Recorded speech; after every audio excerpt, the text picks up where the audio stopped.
Hello guys, how are you? I'm Hardeep Singh. Welcome back to your own YouTube channel. IELTS updates and recent exams. For more updates related to recent IELTS exam writing test topics, listening, reading, practice test, and speaking, you got guesswork. Please, guys, participate in everyday listening and reading practice test to achieve your desired band score in your actual IELTS exam. Please hit the like and subscribe button. Press the bell icon for the upcoming notifications. Don't forget like, subscribe and share my YouTube channel and my Facebook page, IELTS updates and recent exams. Part 1. Listen to a talk to new students at a university. Then answer questions 1 to 3.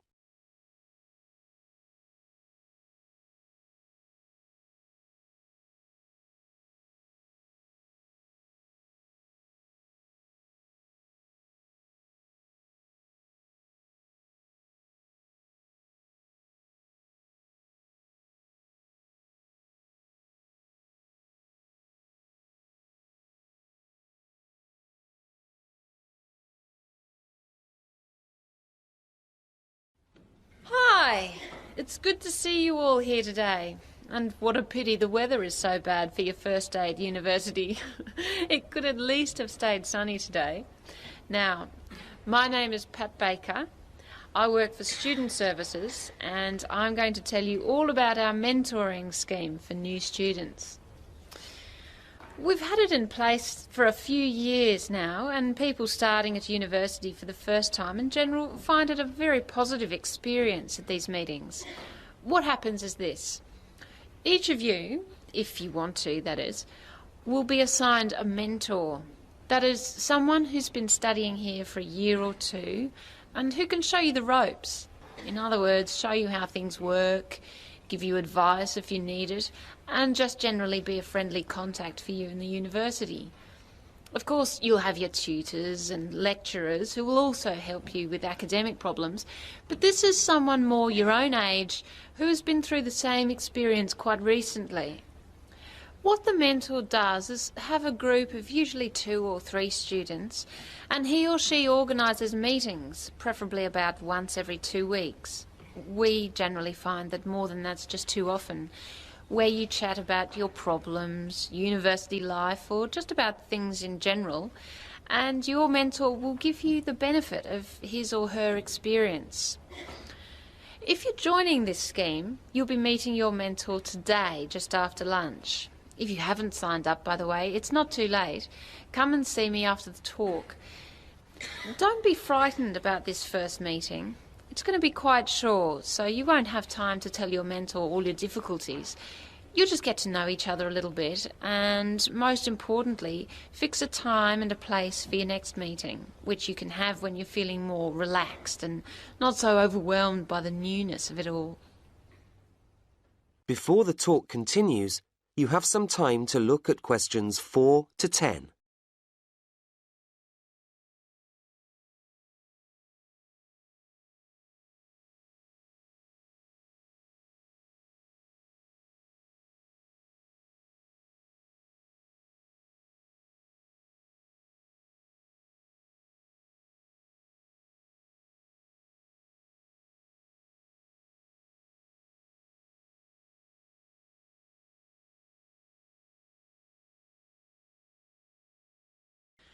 Mentors, as I've said, have been through the same experience as you quite recently, so they can understand your problems. They'll be able to tell you about academic systems, which are so different at university from what you were used to at school. Also, because at university you are much more independent and you have to spend so much time studying on your own, they can suggest techniques for studying, which will help you to keep up to date with your work.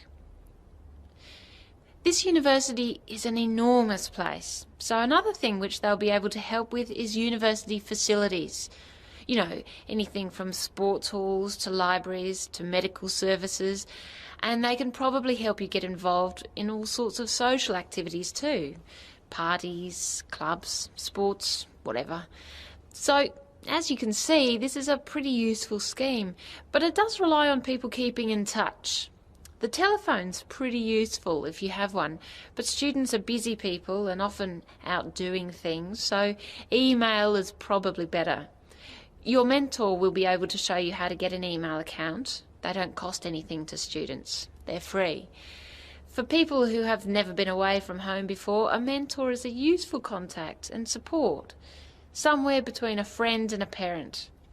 And no doubt as the year progresses and you start getting nervous around exam time, your mentor will be ready with useful tips on the best way to pass your exams. After all, they did the same ones either last year or the year before, and they passed them. That is the end of part 1. You now have half a minute to check your answers.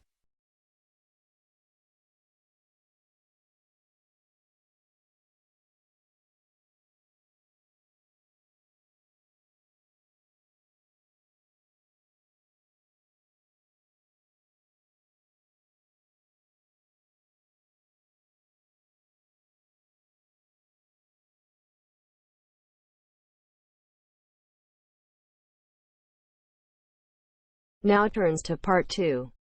You will hear a conversation between a student and an accommodation officer. First, look at questions 11 to 14.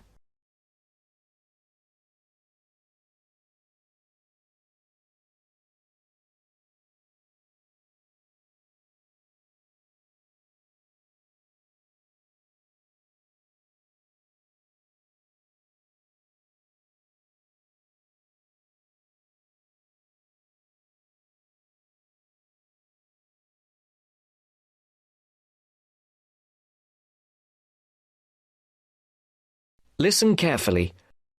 Well, you have left things a bit late. Have you tried looking for somewhere in Newbridge? Newbridge? No, I haven't. I've never heard of Newbridge. Well, let me show you. I've got a map here.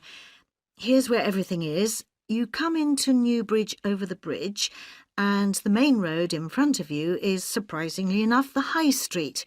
This is one of the main streets. And branching off to the left, you can see there, is West Street. That is another busy part of town. I see. Now, as I was saying, here is the High Street, and here is West Street going left. Now, if you go along West Street, the first place you come to on your right is the supermarket. It's not a very big one, but it's got most things you're likely to need. Next to it, there's the Old Town Hall. I say the Old Town Hall because it is about 100 years old, but it will soon make way for a car park, I'm afraid. I suppose the car is king. Now, opposite the supermarket is the railway station. You can get very frequent buses and trains from here into the university. And next to that is the sports centre. It's a brand new one and was built on the site of some tennis courts. So that's progress. It's got everything the keen sportsman like yourself might require. Now, that's the centre of town, and I want to point out to you the buildings opposite the supermarket, but on the other side of London Road. There are two buildings there. The one further away from the High Street is called the Heights, and the one nearer the High Street is called the Towers. What are they? They are where you could find a flat. One of them, the Heights, has a number of flats for rent at the moment. Oh, good. Look at questions 15 to 20.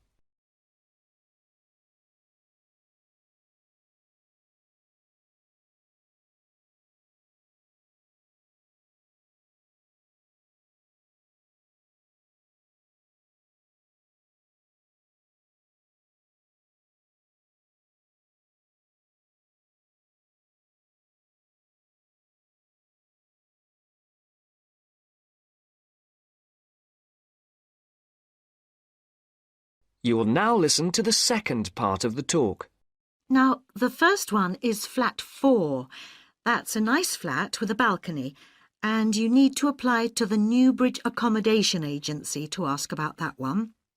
You'll find their number in the phone book. Number 6 is another nice one which has been empty for a while, and you can ring the owner directly, I think.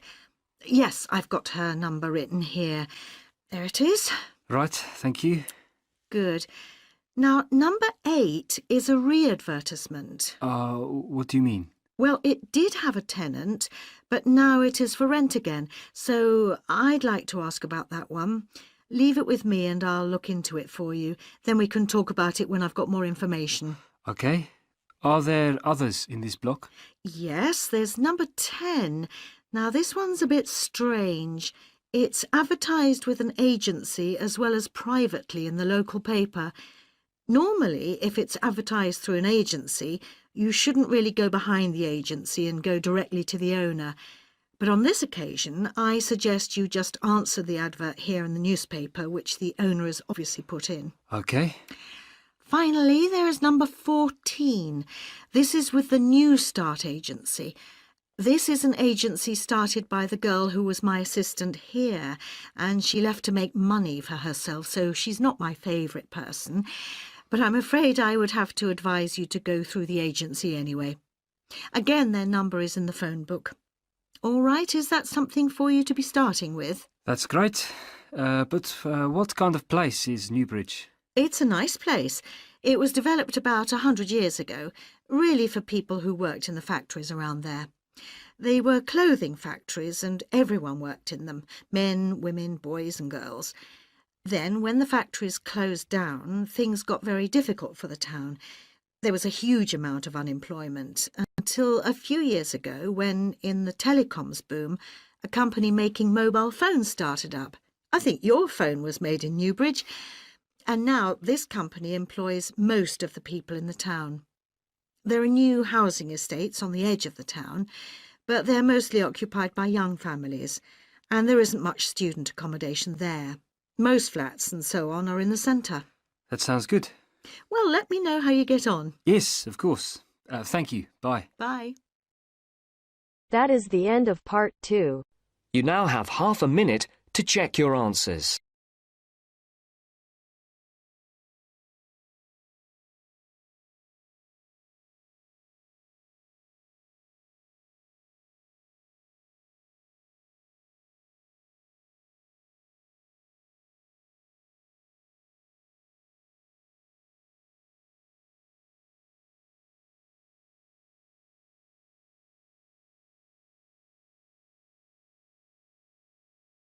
Now turns to part 3.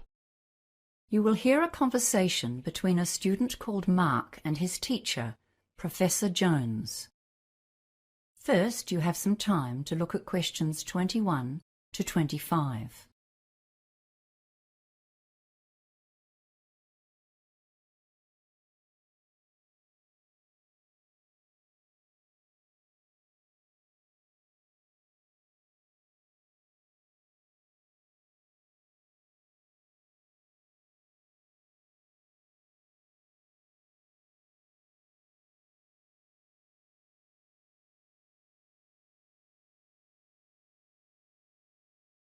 Hello, Mark. What can I do for you? Oh, hi, Professor Jones. I've come to ask you a big favor. Let me guess, Mark. You want more time for your essay assignment. You're the third student I've seen today, all with the same request. It beats me why a few people leave their planning to the last minute and then think that they can come at a day's notice and get a reprieve. It's really not fair to all the students who are well-planned and organized, is it? Yes, you're right, and I'm really sorry I need to ask. I've never asked for an extension before. So, Mark, why should I grant you an extension when I said no to everyone else today? Well, Professor Jones, I really do have a valid reason. It's not just the usual, like I have a cold, and I have a certificate from my doctor, or my computer crashed and I lost all my data. I wouldn't bother you with those old excuses. You see, my twin brother was planning to get married next weekend, but last week his girlfriend told him the wedding was off, and he landed on my doorstep. He was really upset. I couldn't just tell him to go away because I was busy, and of course I would have had 3 assignments due this week, and all my study plans just went out the window. I see. So why didn't you come to see me a week ago when your brother first turned up? Because I was hoping I would still be able to get it done, but I just can't manage it. Well, actually I have written the required number of words more or less, but frankly I feel it's terrible. I don't want to let myself down by handing it in as it is at the moment.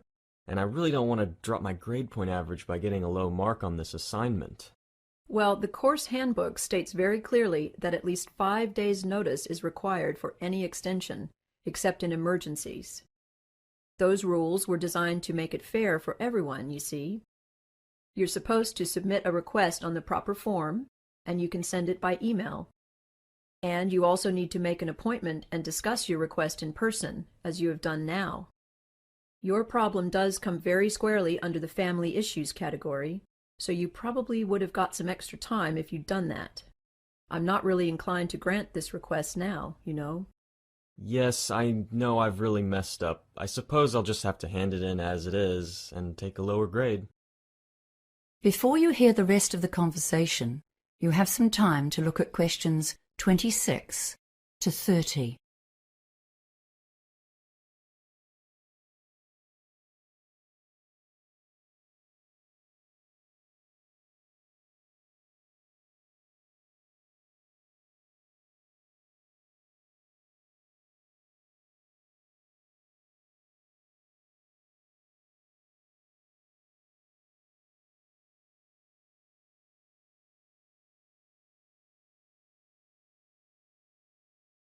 Well, at least you've made a start, which is more than can be said for your other colleagues today. Have you got what you've done so far? Come on, we'll look through it together, and I'll see if I can make a few suggestions for a quick fix. How about that? Oh, thank you. Yes, here it is on my laptop. Well, let's see. Let's start with the bibliography. Yes, you've consulted most of the sources I suggested, but you don't have any references of your own, and that was part of the task, wasn't it? You need at least 3 references of your own, see? Yes, I know. I did find one more. McDonald and Ferris, 2014. Okay, that's a good one. I suggest you look at their reference list too, and chase up a couple more from there. You should be able to find everything you need in the online library databases, especially LanguageLine. Yes, okay. So what about the essay structure and the argument? Are they okay, or am I barking up the wrong tree?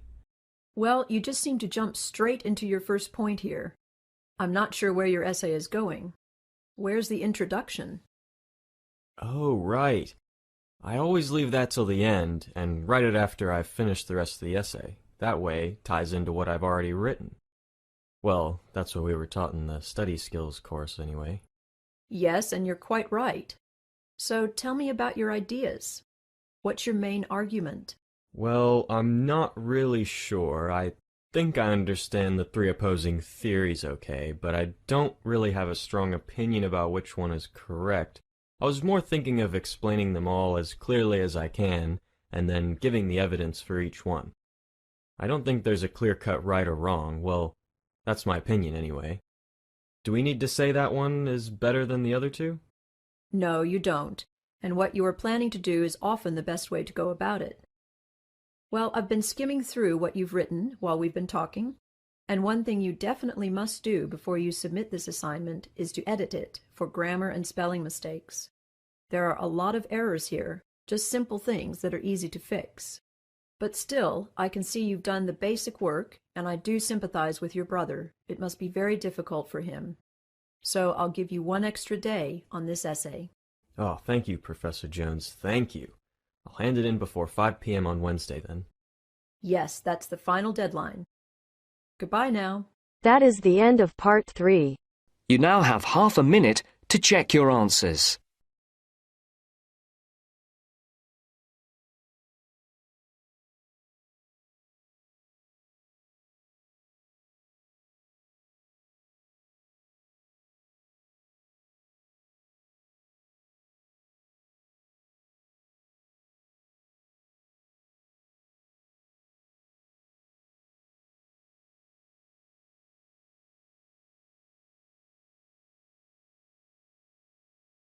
Now turns to part 4. You will hear a talk given by a lecturer in the art history department. First, you have some time to look at questions 31 to 40.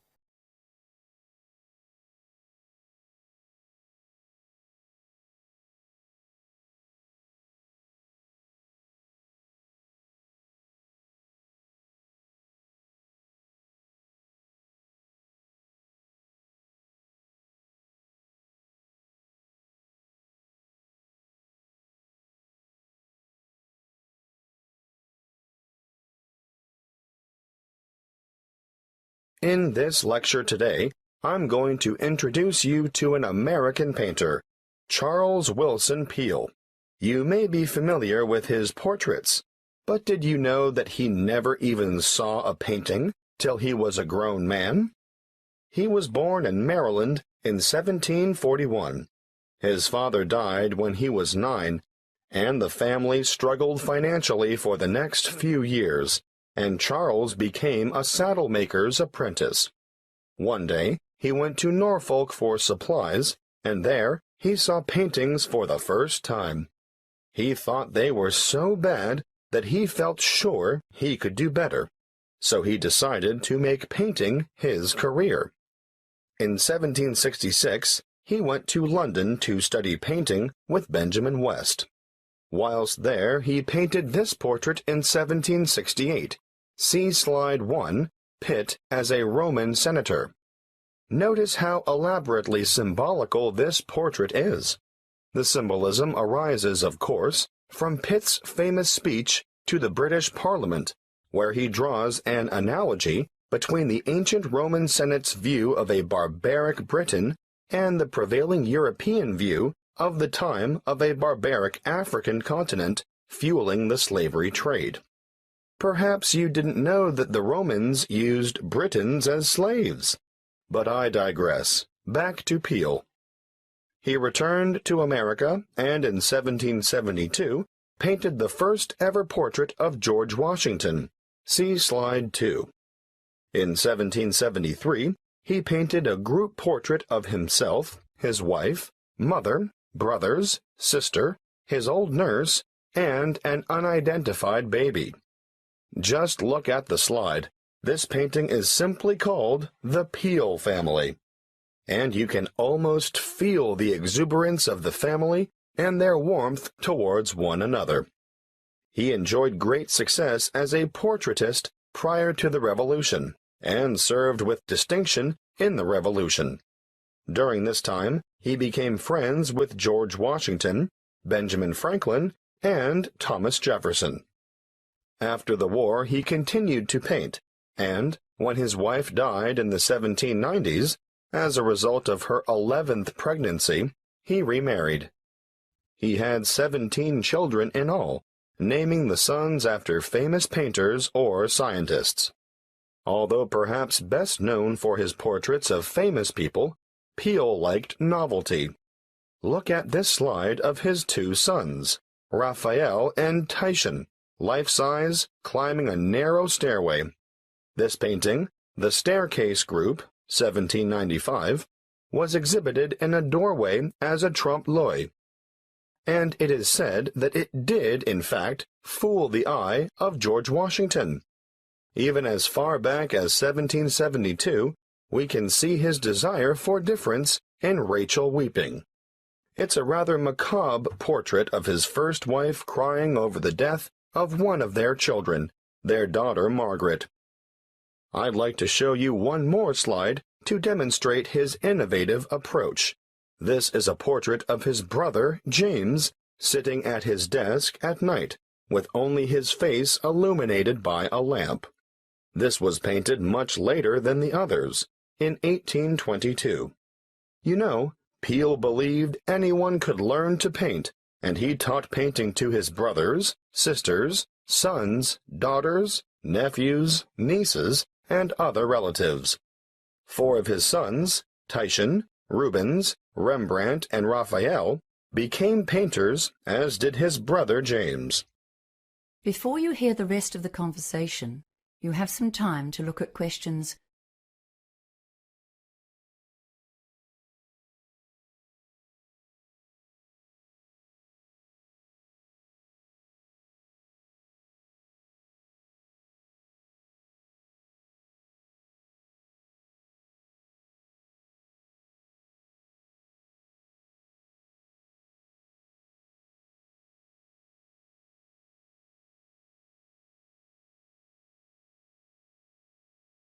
Before I finish, I'd like to tell you a bit more about Peale. He was active in politics for several years, and throughout his life, he maintained a lively interest in many branches of science. He was also an inventor who gained patents for a fireplace, porcelain false teeth, and a new kind of wooden bridge. He collaborated with Thomas Jefferson on what was known as the polygraph, a kind of portable writing desk. But it wasn't any ordinary desk. This one could make several copies of a manuscript at once. He also wrote papers on a wide variety of subjects, from hygiene to engineering. Oh, and he also tried his hand at inventing a fairly primitive but innovative motion picture technique, new types of eyeglasses, and a velocipede, which is a precursor to the bicycle. Now, some of the original velocipedes had pedals and some didn't. You sort of scooted along on them using your feet. Unfortunately, I can't remember which type it was that Peale worked on. He's also remembered for his work as a naturalist. He established the first scientific museum in America, and he even invented his own system of taxidermy. For those of you who aren't sure what taxidermy is, it's the art of preparing, stuffing, and presenting dead animals so that they appear lifelike. He was also well ahead of his time in that he placed his animals in a simulated natural environment. His most magnificent exhibit, however, was the complete skeleton of an extinct mammal known as a mastodon, which he helped excavate. The event was memorialized in his extraordinary painting, The Exhuming of the Mastodon. That is the end of part 4. You now have half a minute to check your answers. So guys, don't forget like, subscribe and share my YouTube channel and my Facebook page, IELTS updates and recent exams. For more updates related to recent IELTS exam writing test topics, listening, reading, practice test and speaking, you got guesswork. Please guys, participate in everyday new IELTS listening and reading practice tests to achieve your desired band score in your actual IELTS exam. For more IELTS material, visit my official website www.ieltsupdatesandrecentexams.com. The link is given below in the description. If you need PDF files of latest IELTS material, then please join my Telegram channel. So guys, please write your score below the comment section. Again, thanks for listening. God bless you all guys. Stay tuned, stay safe.